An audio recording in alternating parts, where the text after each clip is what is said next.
What if a simple screen protector accidentally confirmed one of Apple's biggest changes for the iPhone 17?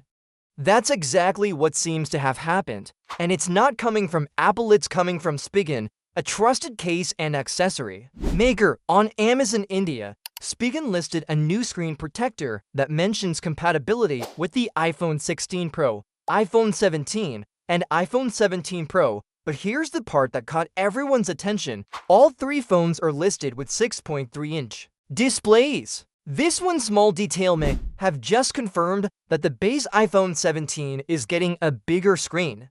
If that's true, this would be a noticeable upgrade from the current iPhone 16, which has a 6.1-inch screen. It also lines up perfectly with a rumor from May that hinted Apple might increase the screen size of the regular iPhone 17 to 6.3 inches. Right now, in the iPhone 16 lineup, we have 6.1 inches on the base model, 6.3 inches on the Pro, 6.7 inches on the Plus, and a massive 6.9 inches on the Pro Max. But according to this leak, the iPhone 17 and the iPhone 17 Pro will both feature 6.3-inch displays. The Pro Max will likely stick with 6.9 inches, and Apple might be planning to replace the Plus model with something new, possibly called the iPhone 17 Air, which could come with a 6.6-inch screen. Now, before you think the regular iPhone 17 is catching up to the Pro model, let's clear one thing up. Same size doesn't mean same quality.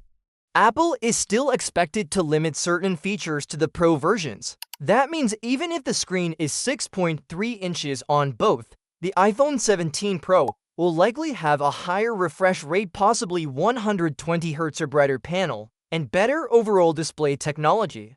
Apple usually keeps these features exclusive to the more expensive models to help justify the price difference. So while the regular iPhone 17 will have more screen space than before, it probably won't feel or look quite the same as the Pro model when you're watching videos, playing games, or scrolling through apps. Now, how will people react to this change? That depends. Some users have wanted a slightly larger screen without moving up to the Pro or Pro Max. For them, a 6.3-inch display might be perfect.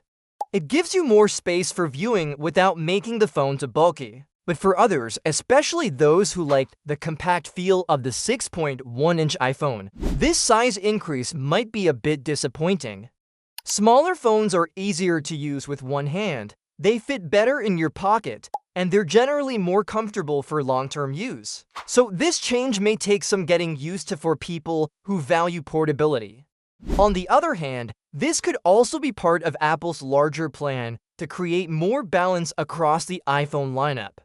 By bringing screen sizes closer together, Apple can offer a more consistent experience while still keeping the advanced features limited to the higher-end models.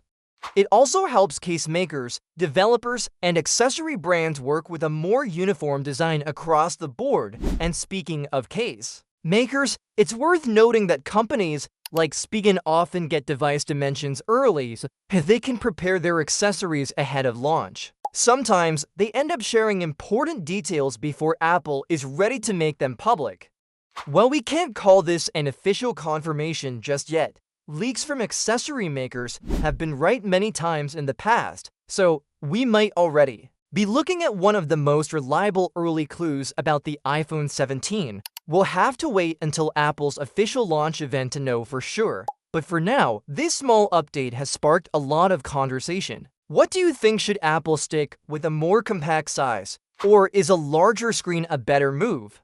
Let us know in the comments below, and if you found this update useful, don't forget to like the video and subscribe to our channel for more news and leaks just like this. Is Samsung playing it too safe with the Galaxy Z Fold 7? That's what many fans are starting to ask after a new leaked photo of the upcoming foldable surfaced online. The image, which appeared on the Chinese platform Weibo, shows a device that looks strikingly similar to last year's Galaxy Z Fold 6. And naturally, that's left a lot of people wondering, what's really new this time? From what we can see in the leaked image, the Fold 7 doesn't offer a major visual shift. The camera layout, rear panel design, and overall shape seem nearly identical to its predecessor. While some users might appreciate this familiar look, others were clearly hoping for something more exciting, especially considering the fast pace at which smartphone design usually evolves. But that doesn't mean Samsung hasn't made any changes. In fact, there are some subtle design tweaks that might make a big difference in everyday use. One of the more noticeable ones is the shift away from the metallic borders seen on the Fold 6. Instead, the Fold 7 might be getting a titanium backplate. This new material could help make the phone slimmer and noticeably lighter, which is a big plus for a foldable device that already leans toward the bulky side. Another minor change is the repositioning of the camera flash. It has reportedly been moved slightly lower, which isn't a groundbreaking change by any means, but it does show Samsung is still refining the small details. There's also a new color option in the works, a soft, icy blue finish. It's clean, subtle, and different from the typical black or gray shades we've seen before, so it might attract users who want something a little more refined. Still, most of these visual changes are quite minimal, and that might be disappointing for those who were hoping for a fresh, bold look. But while the design doesn't scream innovation, the real story might be what's happening inside the device. Based on multiple reports, the Galaxy Z Fold 7 will likely come with an 8.2-inch inner screen and a 6.5-inch outer screen. Both are said to be slightly taller and wider than the Fold 6, which could improve usability without making the phone feel too bulky. The inner display might also come with a reduced crease, which has been a long-standing issue with foldables. Performance-wise, Samsung isn't holding back.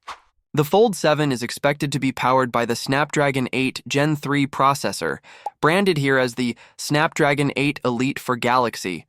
That should offer noticeable gains in speed and power efficiency.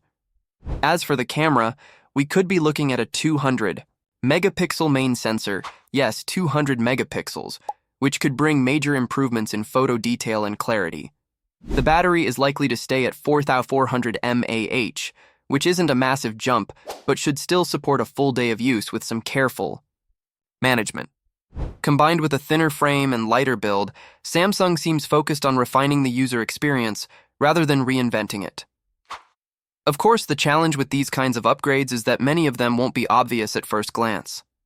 And that might explain why some fans are feeling underwhelmed. If you care about internal performance, durability, and usability, the Fold 7 might be one of the best foldables yet. But if you were expecting a bold new design, this version may fall short of those expectations. The official reveal isn't far off.